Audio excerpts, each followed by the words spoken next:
Thanks for joining us here on Midday. I'm Matt Fonts. And I'm Alyssa Royster. We begin today with breaking news. The Salt Lake District Attorney just announced murder charges against the driver of 3 special needs adults. They died of carbon monoxide poisoning while sitting in a running van for hours while under his care. Our Bayan Wang joins us live this afternoon outside the Salt Lake DA's office with more. Bayan, catch us up to speed on where this case now stands.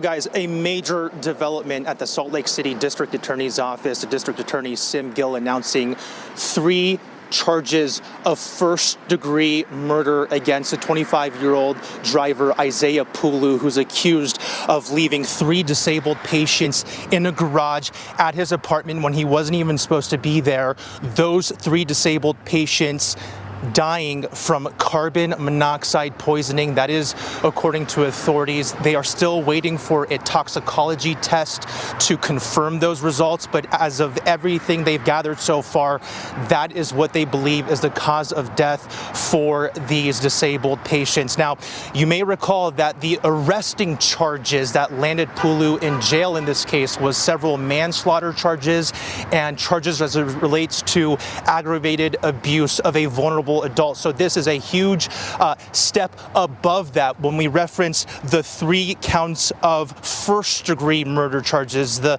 document the DA provided us said this is because the defendant acted under circumstances evidencing a depraved indifference to human life, knowingly engaged in conduct which created a grave risk of death to another and thereby caused the death of another. It's important to note here that the company in question, Safe and Sound Services LLC, is a private company, but they were contracted with the state of Utah to perform work like this. We also learned that the 3 disabled victims in this case were wards of the state of Utah. What does that mean? That means that their family was not their guardian or made decisions for them. It was the state of Utah that acted as the guardian for these 3 patients who could not care for themselves.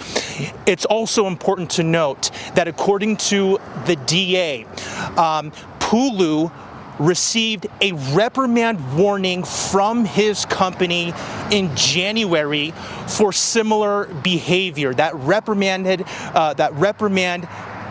spoke specifically about Pulu's abandonment of clients. It says that he abandoned at least 1 client for 30 to 45 minutes earlier this year, and the company wrote him up for that. Now, what do we know about Pulu's employment? Well, I ran into the company CEO, Sean Saba, at the beginning of the week, Monday, in front of the headquarters in Salt Lake City. He came outside and he said that Pulu was employed with the company for about 2 years. Saba went on to say that Pulu's actions were not normal. Okay, so before we were learning about this, of what the CEO told the DA, told investigators, he was very straightforward in telling us that his behavior was not normal, hence landing him in jail. Now, this is also very concerning as we talk about the carbon monoxide poisoning. In a statement to authorities, the West Valley City firefighter said that there was so much carbon monoxide in the area that the alarms of the apartments located above the garage the disabled patients were parked inside, those alarms started going off. So they had to evacuate several residents in the area. In fact, the carbon monoxide levels were so high that the monitors read 600 parts per million. That's why they had to evacuate those residents above. And what do we know about the timeline, where Pulu was, what he was supposed to do, what his role is? Well, he was supposed to pick up the patients.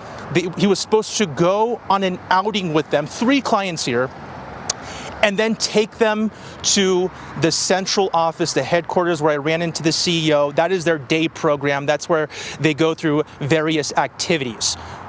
As everything we know right now, Pulu diverted from that plan. He went to his home. That's what he told authorities. And he also told authorities that he just wanted to eat lunch and watch TV. He was watching anime. When he came downstairs to find the patient unresponsive, he first called his mother, panicking. He called his mother before calling 911. After he got off the phone with his mom, he called 911. He told authorities that he took both the garage clicker and the van keys upstairs, okay? He took both of those upstairs. When he came back down, he said the garage door was closed. He said he left it open.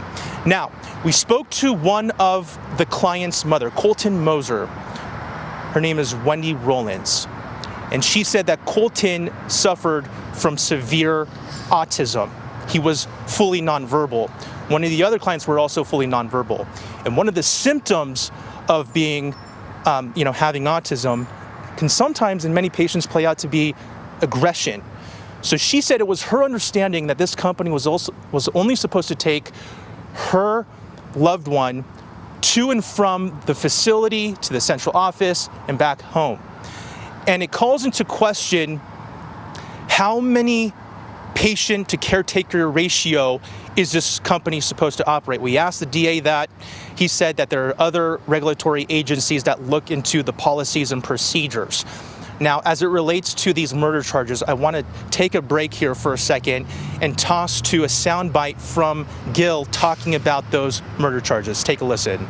That there are 3 individuals who are disabled individuals who need oversight and care from folks, that they are left unattended with the vehicle running and did it for an extended period of time. There's also been a warning that he had earlier that said that he cannot leave people unattended, which is aware of, and that was a very short period of time within which that happened. So who else is investigating this company at this time?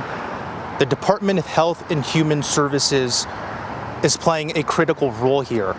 They issued an emergency action order against Safe and Sound Services, prohibiting them from admitting any new clients. How many clients do they currently have? Well, according to the CEO, 21 clients as of Monday is what he told me, but they cannot admit any new clients. They also have to retrain all staff as it relates to transporting clients and supervising clients. So Matt and Alyssa, as I toss it back to you guys, a lot more questions and answers at this point, answers that we're hoping to get for the public. I'll send it back to you guys. Okay, no doubt that you will stay on it for us. Thank you for that, Bayan.